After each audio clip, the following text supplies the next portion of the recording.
Welcome back, dears. Today I'll explain a new short story in your supplementary textbook, The Open Window, written by Saki, and it is a well renowned short story written by Saki in 1914. And it's a short story about Frampton Nuttall, who is frightened by the fanciful lies of his new neighbor's niece Vera. While visiting his neighbors, Frampton meets Mira, who explains that her uncle and his brothers in law drowned in the moor 3 years ago on a hunting trip. And from this, the story evolves, and we can go to the story in detail. But I have to tell you something regarding Saki. Saki's original name is Hector Hugh Munro, and Saki is his pen name, and he is also known as H.H. Munro. The inspiration for the pen name Saki is unknown. It may be based upon a character in a poem or on a South American monkey. And given Munro's intellect, wit and mischievous nature, it's possible that it was based on both simultaneously. As a writer, Munro was a master of the short story form and is often compared to O. Henry for his sardonic style. So this is all about Saki. Saki's original name is Hector Hugh Munro. That you should keep in your mind. Now let's start the lesson. The Open Window. Frampton Nuttall had bad nerves. He retires to the country for cure and calls on a family trip. The lady being busy upstairs, her young niece refers to a family mischief with focus on open window. My aunt will be down presently, Mr. Nuttall, said a very self-possessed young lady of 15. In the meantime, you must try and put up with me. Frampton Nuttall endeavoured to say something which would duly flatter the niece of the moment without unduly discounting the aunt that was to come. Privately, he doubted more than ever whether these formal visits of a succession of total strangers would do much towards helping the nerve cure which he was supposed to be undergoing. I know how it will be, his sister had said when he was preparing to migrate to his rural retreat. You will bury yourself down there and not speak to a living soul, and your nerves will be worse than ever from mopping. I shall just give you letters of introduction to all the people I know there. Some of them, as far as I can remember, were quite nice. In the first page itself, we can see the condition of Mr. Nuttall. He is suffering from some mental illness, some psychological issues, and just for his treatment, his doctor has suggested him to move towards the countryside so that he can engage with the people more. Instead of living a hectic life in a city or in a town, it is better to live a peaceful, serene life in a village. So he was advised to go to the village to have a friendly chat with Minnie so that his conscience will be far better. But for him, he was totally a stranger to this place, and he was given an introductory letter by his sister so that he will be able to mingle with the people in that village. And right now, Mr. Nuttall has visited his neighbor's house, and there he had met a girl of 15 years old, and her aunt was busy in doing some other work, so he was having a friendly chat with that little girl. Hampton wondered whether Mrs. Sappleton, the lady to whom he was presenting one of the letters of introduction, came into the nice division. Do you know many of the people around here? Asked the niece when she judged that she had had sufficient silent communion. Hardly a soul, said Frampton. My sister was staying here some 4 years ago, and she gave me letters of introduction to some of the people here. So earlier I have told you that Mr. Nuttall's sister has given him some letters of introduction, and he is going to give these letters of introduction to everyone who is meeting over there. And now he is in the house of Mrs. Sappleton, and Mrs. Sappleton is engaged in doing some work. That is why he is having a conversation with this girl. And when the silence was there, in order to break the silence, the girl has asked a question to Mr. Frampton that, do you know many people over here? And he said, hardly a soul. Means I don't know anyone over here, but my sister was living over here like 4 years back, and she has given me a letter of introduction to some other people over here. He made the last statement in a tone of distinct regret. Then you know practically nothing about my aunt, pursued a self possessed young lady. So, right now, even Mr. Nuttall is not aware about Mrs. Sappleton. So, the girl is asking, so you hardly know nothing about my aunt? Only her name and address, admitted the caller. He was wondering whether Mrs. Sappleton was in married or widowed state. An undefinable something about the room seemed to suggest masculine habitation. So, even Mr. Nuttall doesn't know whether Mrs. Sappleton is married or she is a widow. And seeing the condition of this room, he was unable to identify even a masculine soul in that house, even a male soul in the house. Her great tragedy happened just 3 years ago, said the child. That would be since your sister's time. Her tragedy? Asked Frampton. Somehow in this restful country, spot tragedy seems out of place. You may wonder why we keep that window wide open on an October afternoon, said Denise, indicating a large French window that opened onto a lawn. It is quite warm for a time of the year, said Frampton, but has that window got anything to do with the tragedy? So now the girl is going to narrate a story to Mr. Nuttall, Mr. Frampton, and she is telling that a tragedy happened in this lady's life, and it was like about 3 years ago, and by the time maybe your sister was also here, and she is just pointing to a French window. French window means a window that is full length, like a door itself. So it was just opening to the lawn, and she is asking to Mr. Nuttall, do you know the reason why the French window is open even during this October afternoon? And he just made a clear cut statement that it can be very hot. That is why you just opened the window. And do you think that this window is playing any role in this tragedy? It is quite warm for the time of the year, said Frampton, but has that window got anything to do with the tragedy?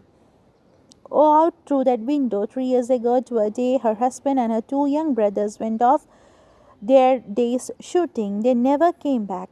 In crossing the moor to their favorite shooting ground, they were all three engulfed in a treacherous piece of bog. It had been that dreadful wet summer, and places that were safe in other years gave way suddenly without warning. Their bodies were never recovered. That was a dreadful part of it. Here the child's voice lost its self-possessed note and became falteringly human. So now the girl is just describing about the tragedy that happened in Mrs. Sappleton's life, and she's telling that through this French window, 3 years back, her husband and her two young brothers had gone for shooting, and they never came back. And they just crossed the moor. Moor means the grassland, in order to go for the shooting, but they were just engulfed in a treacherous piece of bog. A bog means a wet, spongy ground. They were just engulfed into that spongy ground, and it was heavily raining during that time, and the areas that were quite normal was becoming unfriendly during that time. And these three gentlemen, they were unaware about the situation, and they were engulfed into the bog. And when she was narrating the story, her sound was even shaking because of the fear. Her sound was not in a way she is always talking. Poor aunt always thinks that they will come back someday, they and the little brown spaniel that was lost with him, and walk in that window just as they used to. That is why the window is kept open every evening till it is quite dusk. For poor dear aunt, she has often told me how they went out, her husband with his white waterproof coat over his arm, and Ronnie, her youngest brother, singing, Bertie, what do you want? As he always did to tease her, because she said it got her on her nerves. Do you know, sometimes on still quiet evening like this, I almost get a creepy feeling that they will all walk in through that window. So again, we can see the description made by this girl. The girl is gonna to describe what happened to them 3 years back. 3 years back, they have gone on a fine day like this, and along with them, there was a little brown spaniel. It was a dog. Okay, and even the aunt is still believing that they will come back one day, one fine day, they will come back. That is why every time the French window is opened, and it will be open till it is getting so dark. And sometimes she even used to describe what all things were worn by her husband. He was wearing a white waterproof coat over his arm, and her youngest brother Ronnie, he was even singing a song to tease her. So, do you know, sometimes when I am sitting at this room alone, I also used to get a creepy feeling that they all are coming back to this French window. So you have to keep in your mind that the little girl of 15 years is just describing the events of a dead person to a person who is already affected with some novel issues, who is already physically and psychologically unfit. So, in the second part, we can see what will happen to Mr. Nuttall after hearing all these fearful stories. Mrs. Sappleton comes down at last and confirms her niece's story. Frampton tries to acquaint his host with the nature of his ailment. Through the open window, he can see things that worsen his nerves. She broke off with a little shudder. It was a relief to Frampton when the aunt bustled into the room with a whirl of apologies for being late in making her appearance. I hope Vera has been amusing you, she said. She has been very interesting, said Frampton. I hope you don't mind the open window, said Mrs. Sappleton briskly. My husband and my brothers will be home directly from shooting, and they always come in this way. They have been out for snipe in the marshes today, so they will make a fine mess over my poor carpet. So like you men flock, isn't it? So right now, after a long waiting, now Mrs. Appleton is back. She has met Mr. Nuttall, and she is giving the apologies for being so late, and she is asking that Vera was okay with you. She has you made you boring. Then he told no, she was fine, good with me. Then she is also pointing to the open French window, and she told that I'm just opening this window. Just my husband and my brothers, they have just gone for a shooting, and while they're coming back, they always used to come this way, and they have gone to shoot the snipes. Snipe means the water birds, and they will be just searching for the snipes in the marshes, and when they are coming back, they will be totally untidy, and in order to rescue my poor carpets, I just made them go through this way. She rattled on cheerfully about the shooting and the scarcity of birds and the prospects of ducks in the winter. To Frampton, it was all purely horrible. So right now, Mrs. Sappleton is quite okay. She's just explaining about what all things will be done by her husband and the brothers for shooting, and she is just telling about the shooting and the scarcity of the birds and the prospects of the duck in the winter. But Frampton was totally bewildered hearing all these things, because for him she is telling about the dead ones. Desperate but only partially successful effort to turn the talk on a less ghastly topic, he was conscious that his hostess was giving him only a fragment of her attention, and her eyes were constantly straying past him to the open window and the lawn beyond. It was certainly an unfortunate coincidence that he should have paid his visit on his tragic anniversary. So, when Mrs. Appleton came back again, they were just discussing about the open window. Then he also came to understand that even if the hostess Mrs. Appleton is talking with him, her more concentration is regarding the open window, and she used to always stare out. And it was for him a certainly unfortunate coincidence that he visited this place on the tragic anniversary.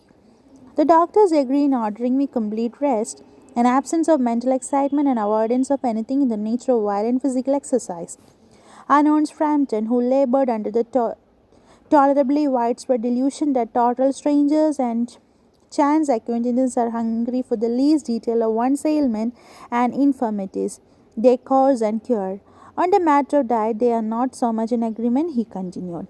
So, in order to change the topic, he is just talking about his ailments, his disorder, his mental issues, and he's telling to them that the doctor has ordered me to take complete rest and to avoid mental excitement and avoid anything that will cause violent physical exercise. And but he can feel that the hostess and the girl, they were not interested to indulge more about him. Okay, and they don't wanted to know more about his ailments and infirmities and its cause and cure.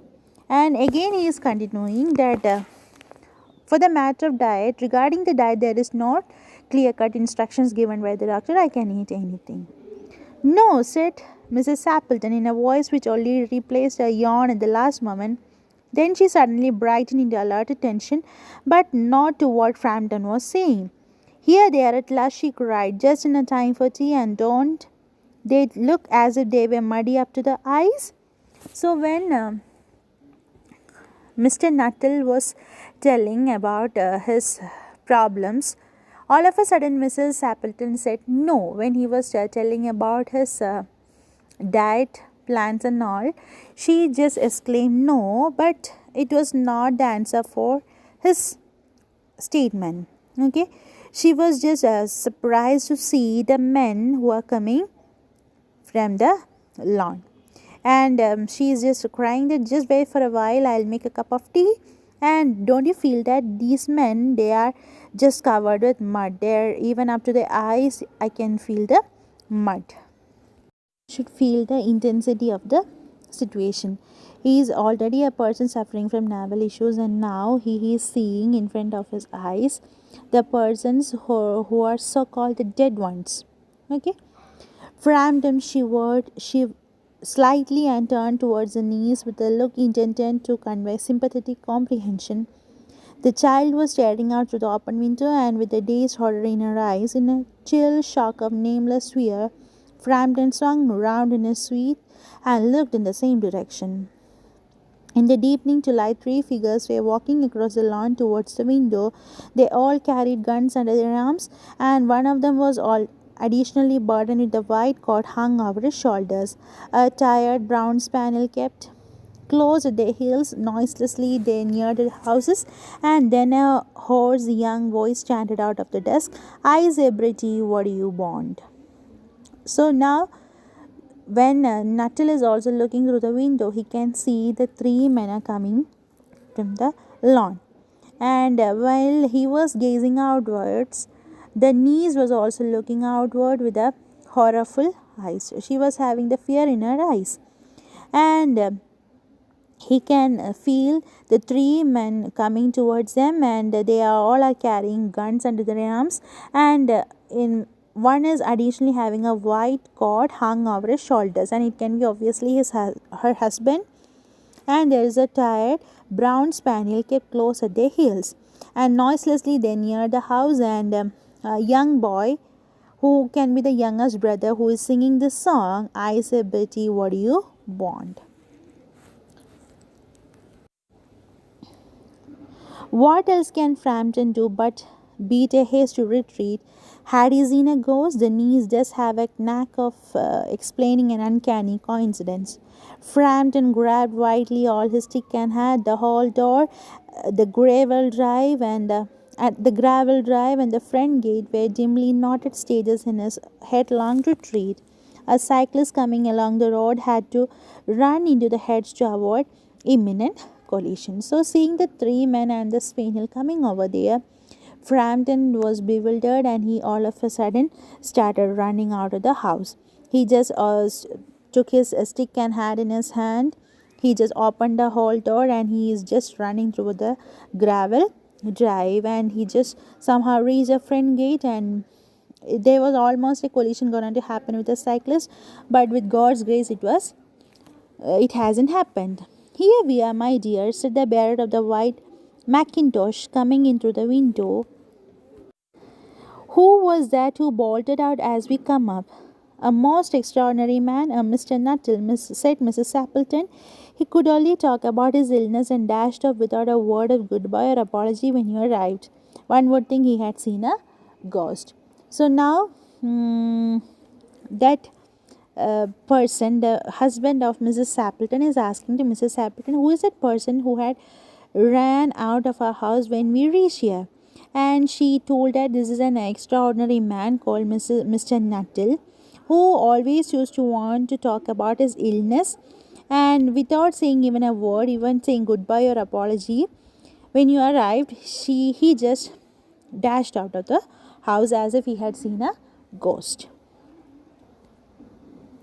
Expected it was a spaniel, said the niece calmly. He told me he had a horror of dogs. He was once hunted into a cemetery somewhere on the bank of the Ganges by a pack of dogs, and he had to spend the night in a newly dug grave with the creatures snarling and grinning and forming just above him, enough to make anyone lose a nerve. Romance at short piece was her specialty. So now the niece is making the story. She's just cooking up the story why Mr. Nuttall has ran away from this house, and she's telling that he was totally afraid of the dogs, and especially he had seen the spaniel now. And once what happened with him, when once he was just hunted by a dog, and he was taken to the cemetery nearby the banks of the Ganges, and he was just hunted by a pack of dogs, and he had to spend a whole night over there. And this is obviously the reason why he got scared by seeing the dogs. And the specialty of Veera was that she is an expert in making short stories within a fraction of seconds. She can cook up the stories which will make anyone believe the story. And this is all for today, and I hope you enjoyed the lesson and you understood completely. And if you have any doubt, ask me as early as possible. Thank you.